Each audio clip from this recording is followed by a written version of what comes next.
Namaste. Welcome to our hearts and to our home and to the teachings of Kriyananda and the Kriya teachings. My name is Swami Parananda, and I'm so glad to be here with you today. I thought that a good way to maybe show you how we've learned through the Kriya path, or I, in in this particular instance, to show you that everybody's lives and everybody's um, spiritual paths are different, but they're very unique to ourselves. So I'd like to start this noon meditation off with a prayer. If you'd like to straighten your spines, feel the currents rise up the spines, close your eyes. May the infinite Lord of life, of love, and of laughter bless you at this moment. May each cell of your being and each petal of your mind be touched, be healed, be harmonized. May vim and vigor and vitality be yours. May love and laughter be yours. May you truly find that which you seek. And may you find that which you seek surely, swiftly, and most harmoniously. Om Shanti, Shanti, Shanti.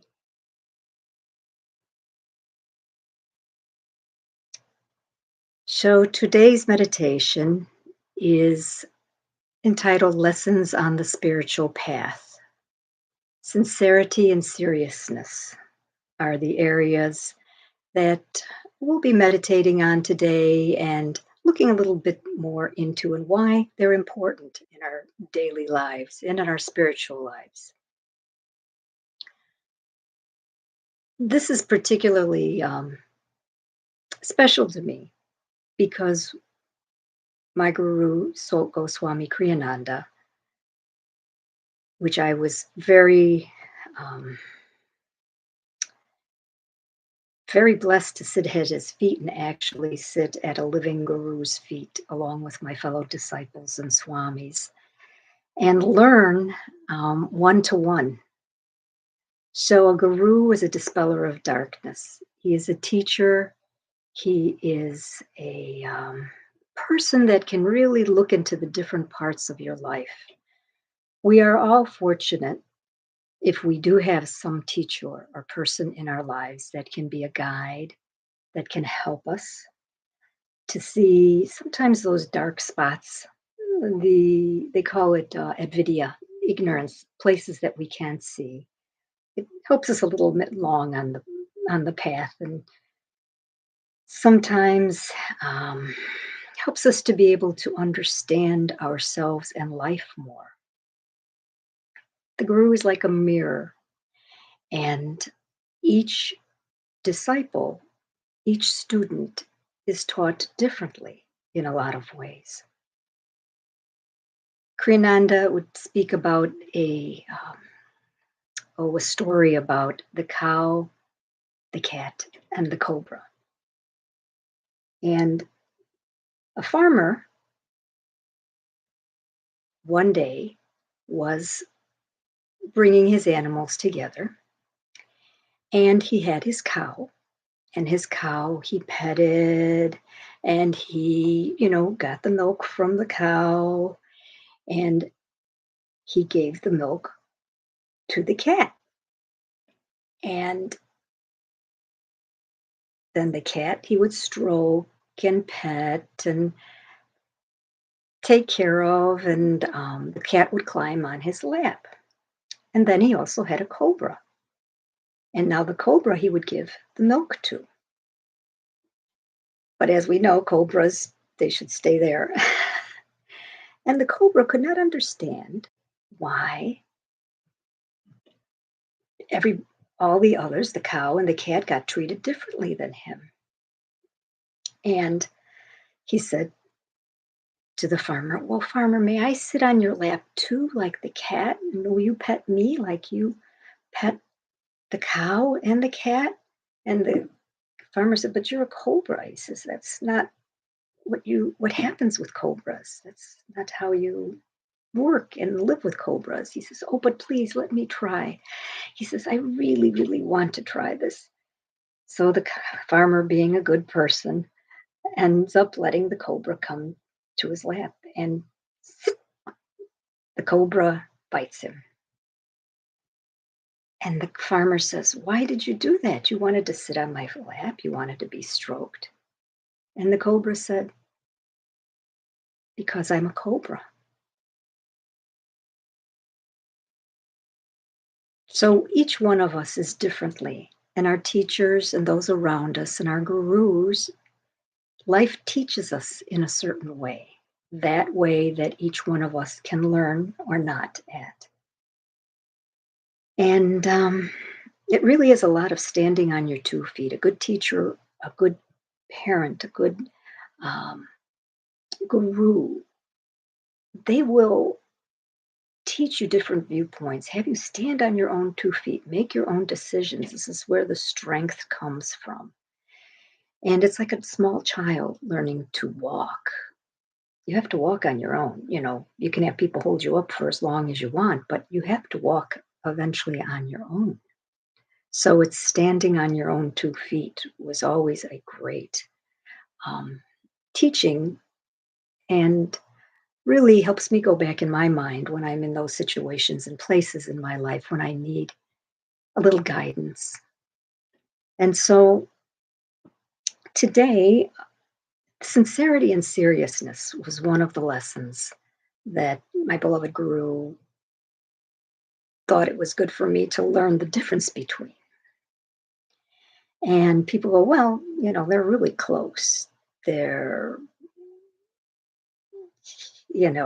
what's the difference? What matter does it make?" And I think the basic difference between the two is the lightness of being.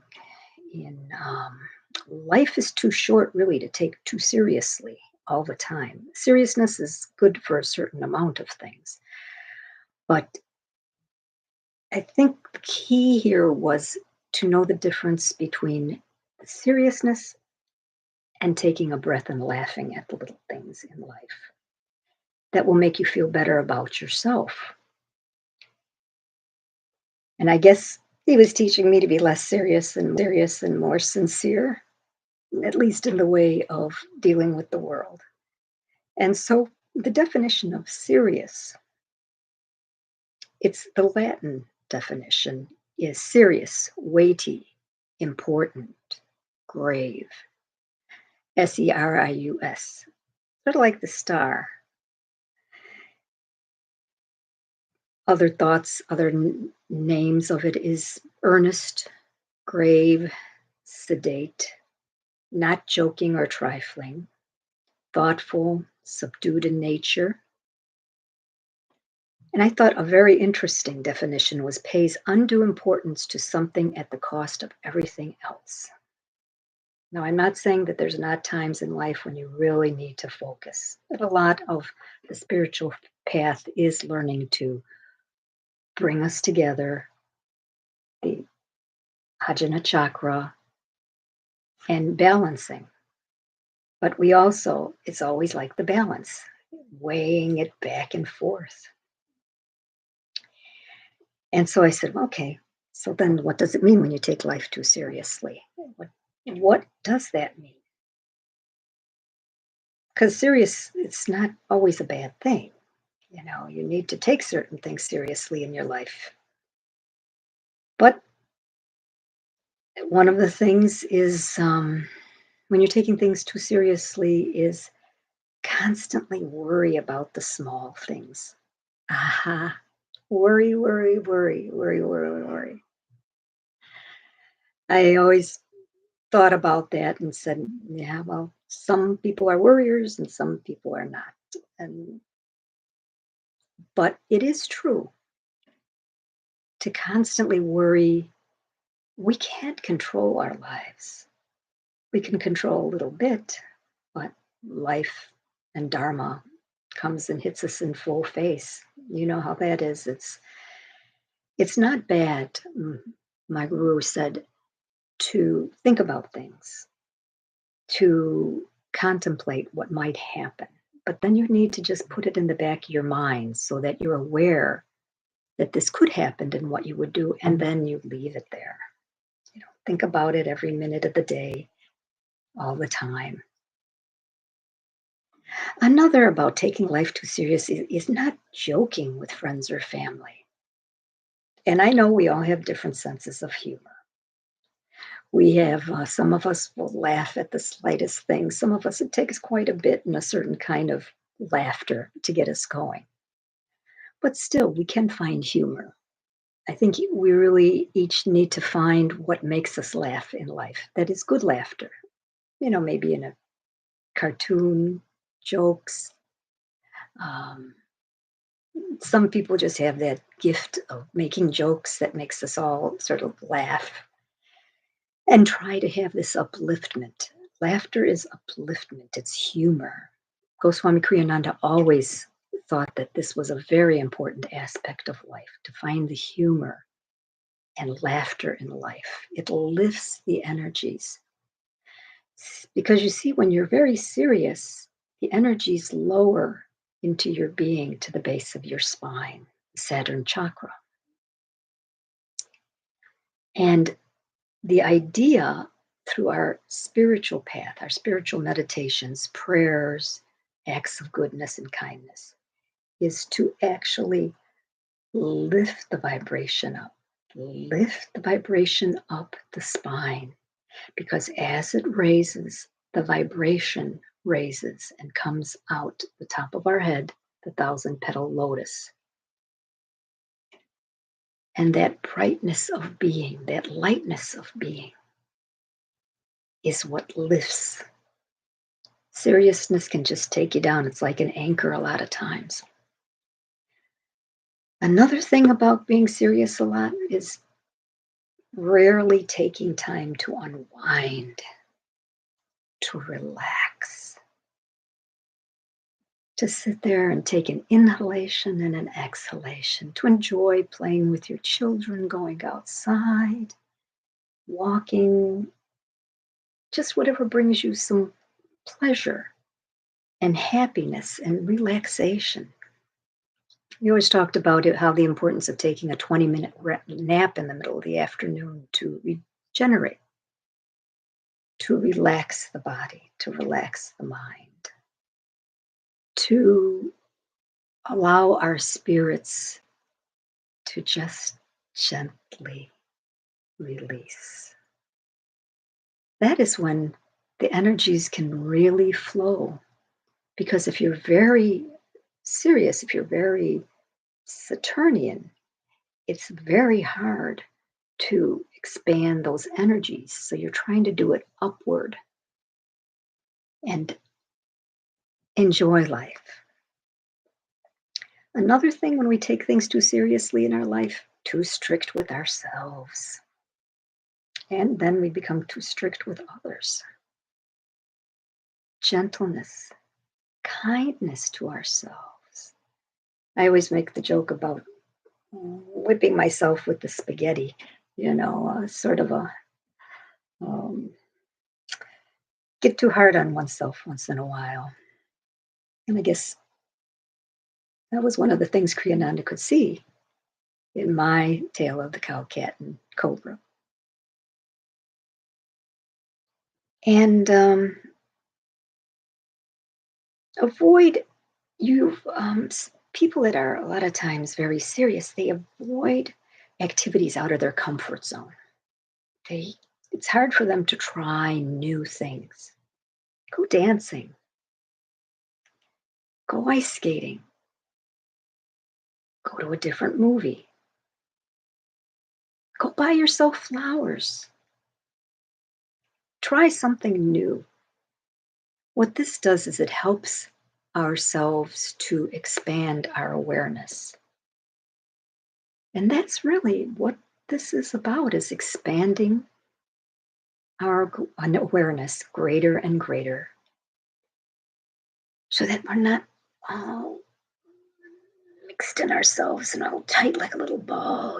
People that are so just like, oh, Release, relax, enjoy life.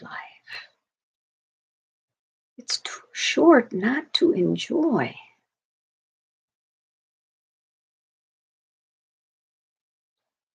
And another thing I thought was interesting about seriousness is having to explain yourself all the time. It's a good thing sometimes to do that so that people don't feel uncomfortable. But if you're always explaining yourself, it's like you're not feeling comfortable within yourself. If you're doing those things that are right and you're trying to find that middle path of goodness, we do things because we're thinking they're right. People that explain themselves a lot of times, they're not sure or they're not comfortable. And that I think is part of this whole teaching lesson today is feeling comfortable in your shoes, in your moccasins, and making lemonade out of lemons in our life. It's the sweetness of life, the joy.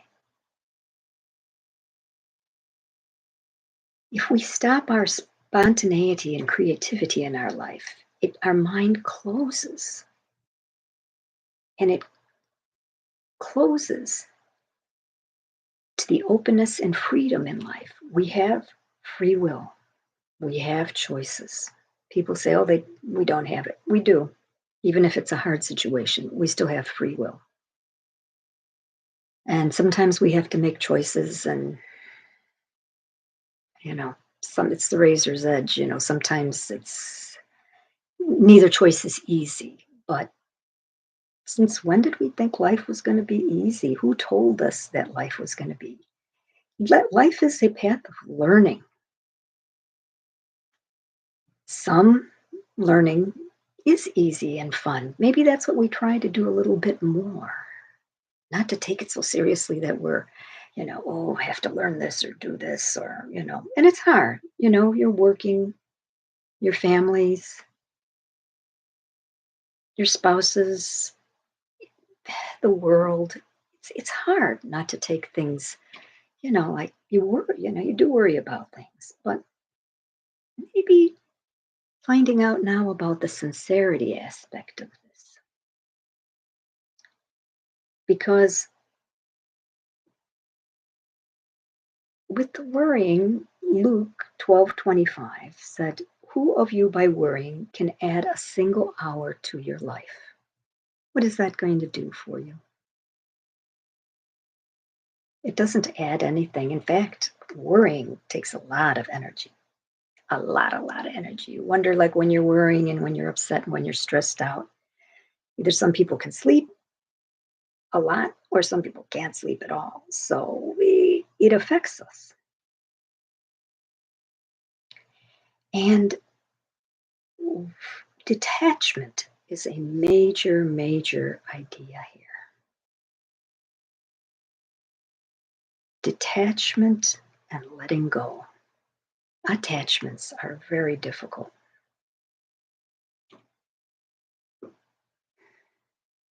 Let's just sit for a moment, close our eyes, taking an inhalation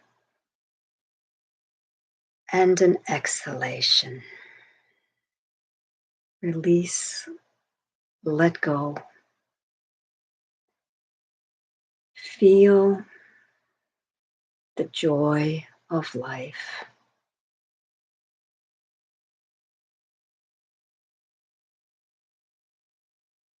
Allow your heart, the Anahata chakra, to open as you take an inhalation. Feel the joy rise up through your spine. And as you exhale, allow it to release down. Inhaling, exhaling. Ah. Again, let's try that. Inhale, Exhale. One more time. Inhale. Exhale.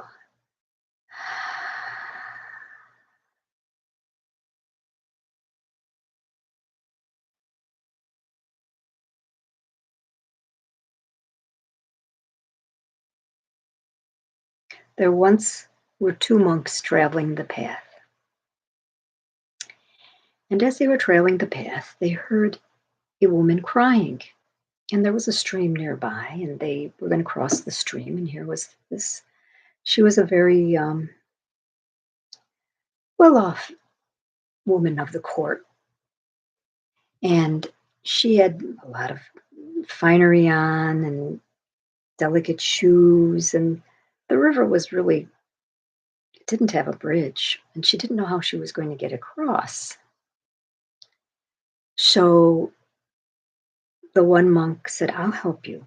And he took her in his arms and waded across the water in the stream. And the other monk followed him, and he put her down on the other side, and she thanked him. And the two monks continued on. And the second monk, he was murmuring to herself, sometimes, and the other monk said, "Well, what's the problem? What's going on?" He says, "We're monks. We're not supposed to touch women. That's against what we do. And the other monk said to him, "I helped the woman across the stream, and I left her in my mind back there, but she's obviously still in your mind." So the grasping, the holding on, if you do these simple inhalations, exhalation, just taking time during the day, doing that 3 times, allow the body to release and relax.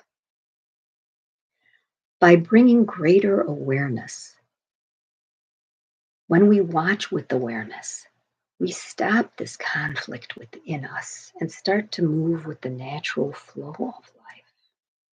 It's not the but it's the ah. Remember, not the but the ah. So sincerity. Okay, well, sincerity. The quality, it is said, of being free from pretense, deceit, hypocrisy, and honest mind. In Latin, it is sincerius, Sincerus, clean, pure sound. Really, what it is, it's that innate quality in us. It's our inner being. And sincerity, I had to think many years about all this, and I'm still meditating on these two concepts. And sincerity really it's something that comes from the heart. It's a goodness. It's not, you don't try to be sincere. It's something you can cultivate. And people go, "Well, how am I going to do that?" I go, "Well, you know, you know what goodness is, right? Or don't you? Goodness, if it feels good, if it's not really, it's going to help the situation, it's going to help you.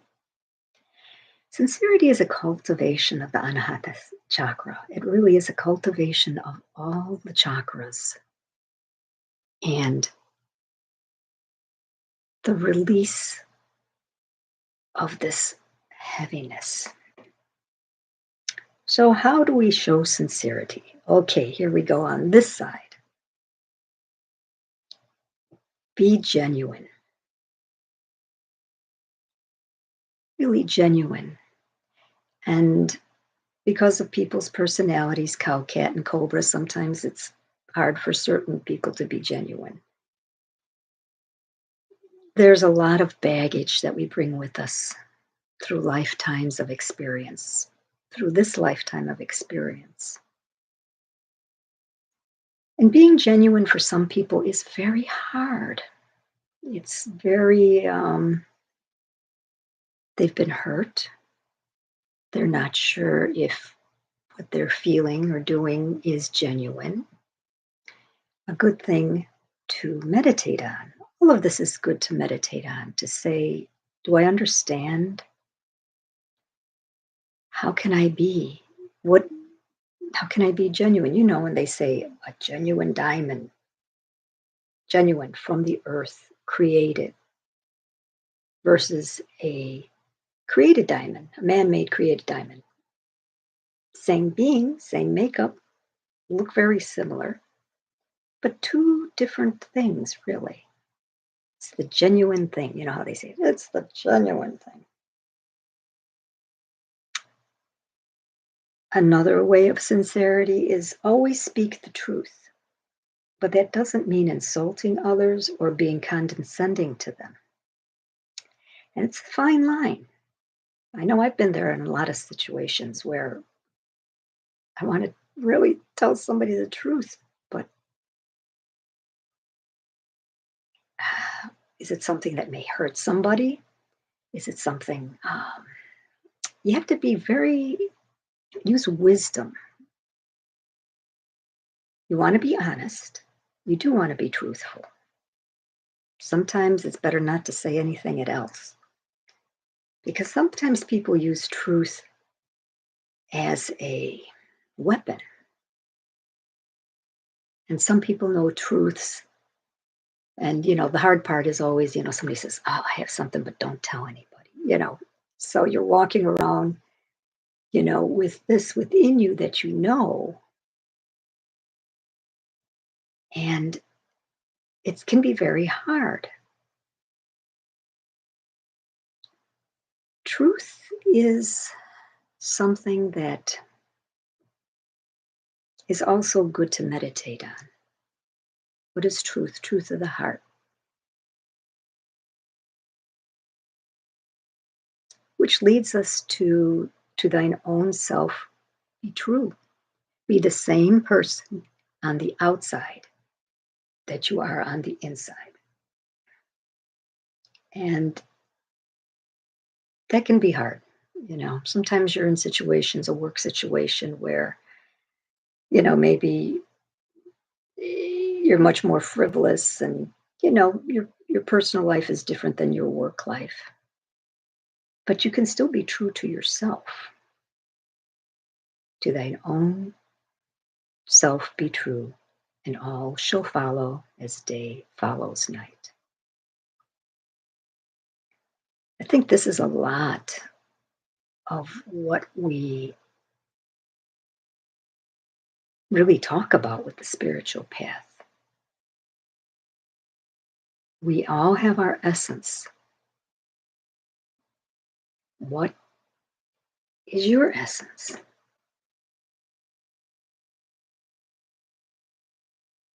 What is your truth? I once asked Kriya, I says, well, how do you know if something's good or bad? For, I guess, on a personal level. And he said, well, that which constricts is not good for you. That which expands is good for you. Which again, it's that line that you're walking on making decisions. I have to say, in my experience, a lot of times I can feel it. I can feel it in myself, in my heart, sometimes in my Mercury chakra, sometimes down in the gut. How they talk about feeling something in your gut. And this is a lot of times when you can feel something's not right. No, or when you do feel very right, think of Jupiter, Ganesh, the elephant god, the belly, jolly, happy. If it's expansive and it's good, you can feel it. if it's constricted and starts making you feel perhaps uncomfortable, or you're not feeling it's expanding your life in good ways, it's a good, a good marker. I guess we all need navigation techniques in our life to row and sail and power our own boats into the wonderful sea of existence. And another way for sincerity is to do good without expectation of reward or even acknowledgement. Eh, Just, I remember reading, sometimes you'll read in the newspaper or hear a story about somebody that helped somebody on the street or saved somebody doing something and just walked away, and they don't know who the person was that helped them, and they want to thank him, but they don't know who it is. Well, the person didn't want to be thanked. Sometimes these generous donations of money to people, um, anonymous. I always laugh at that word, anonymous. It's like with poems that are anonymous. There are certain things that are done for people, and I'm talking in the positive light, that when they're done anonymously, that is where the true blessing comes of doing it. You're blessed, but that's not what why you think you should give that. You know, it's not because you're going to get something. I think that sometimes in our lives these days, if people, they're expecting things in life. Expectation, oh boy. Ah, yes. And when we have these high expectations and it doesn't work out, you got to remember that teaching of detachment. You just got to let it go, put one foot forward, and try again. We've all seen, unfortunately, people that really get stuck in a rut, stuck, and they can't get out of it. So they turn to things that really are not helpful in the end. They turn to things that you can really destroy yourself with. And you are very fortunate and blessed if you're able to get yourself out of the rut. It takes a lot of work. And may you be blessed that you find the right people to help you with it too. Counselors, teachers, friends. Sometimes you have to look really hard. And sometimes you need to have different people around you. I know there comes times in life, sometimes you look at friends that you've had, and people come in and out of our lives. Everything is not permanent. It's impermanent. It's a realm of impermanency, which is interesting.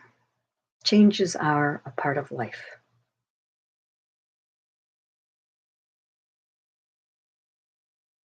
And to realize that sincerity comes from the heart.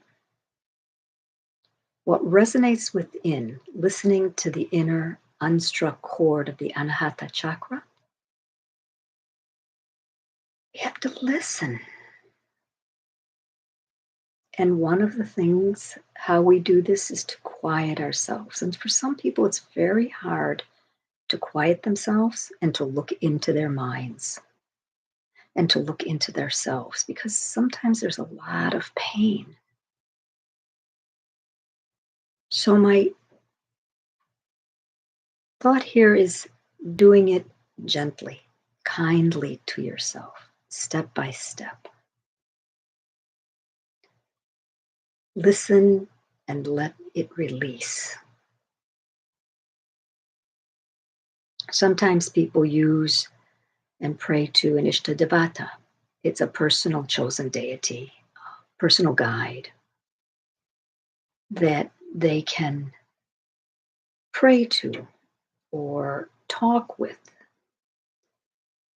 And a lot of times they call it's like an idea between intercession between you and Lord or Spirit in whatever way you feel.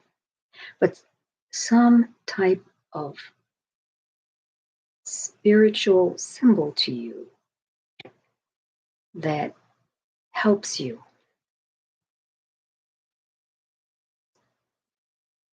And it's really a virtue of one that communicates and acts in accordance with the entirety of our thoughts and desires in a manner that's honest and genuine.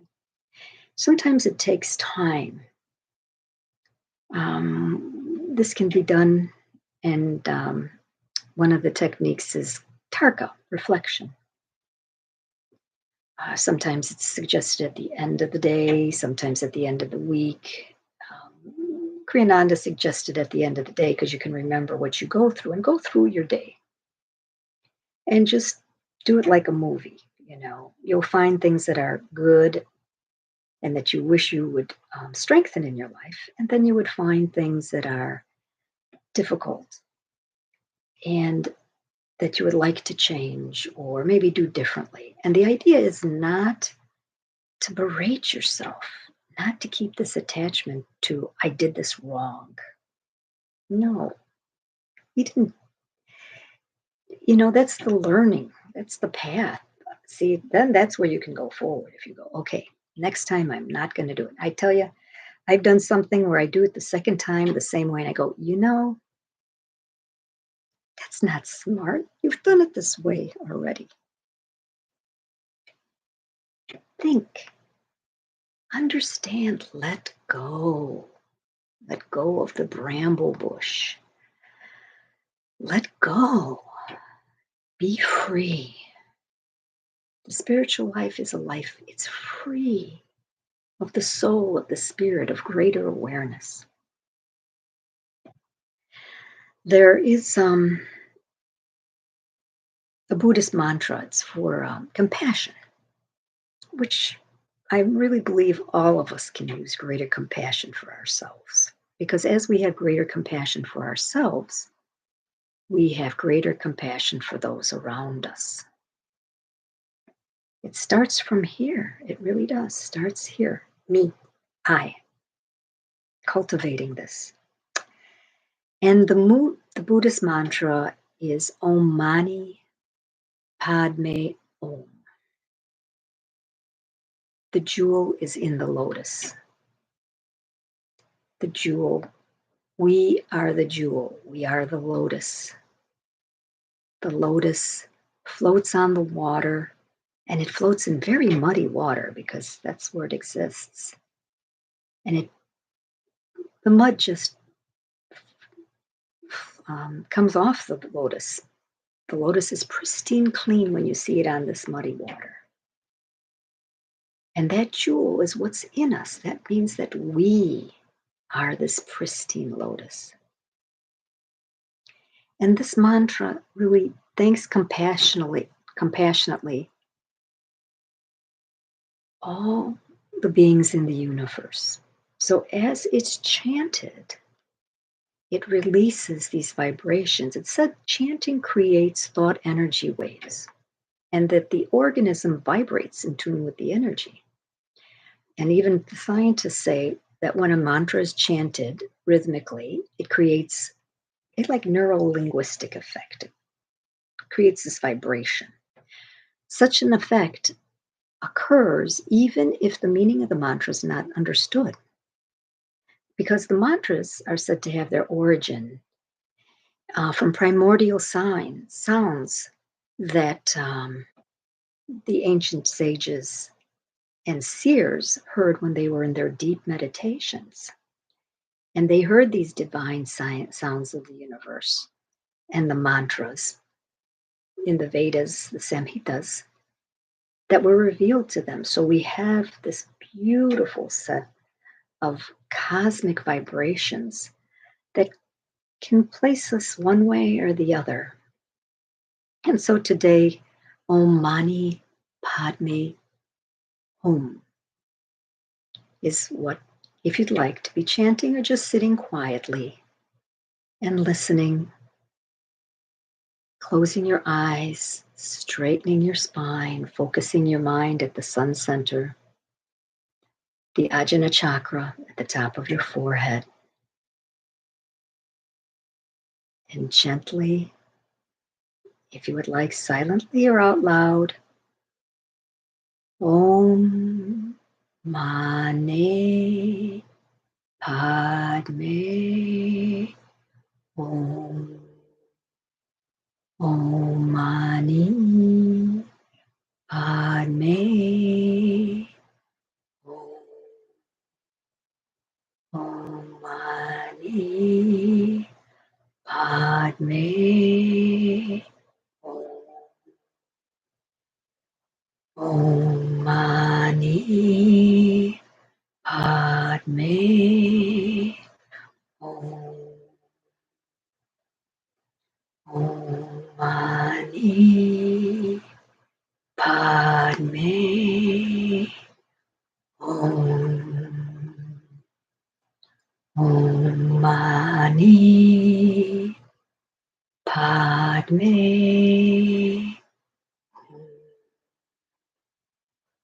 Om Mani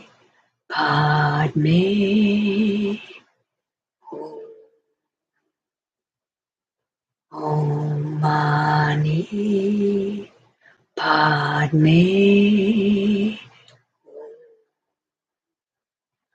Om Mani Padme Om Mani Padme Om. Om Mani Padme Om Mani Padme Om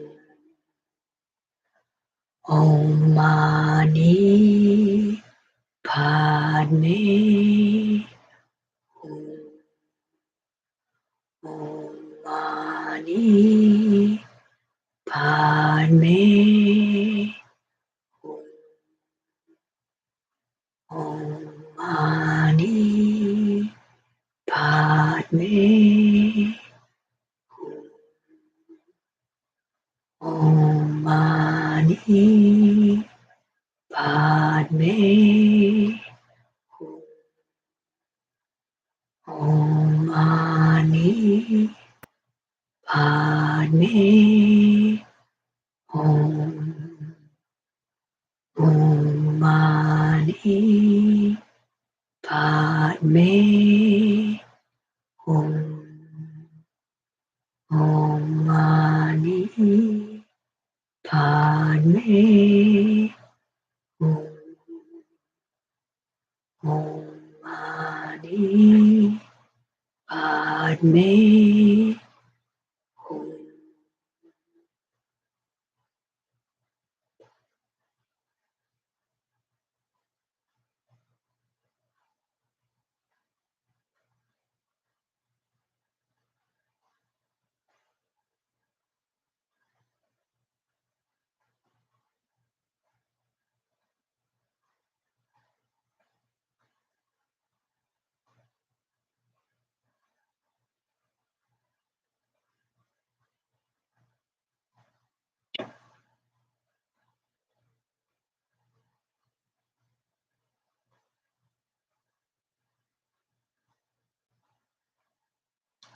Thank you all for joining myself and the teachings and the lineage at this most sacred time. May you and all of yours be blessed with the light of Kriya, with the light of spiritual bliss and happiness. And until we see each other again, many blessings to you and yours. Om Shanti, Shanti, Shanti.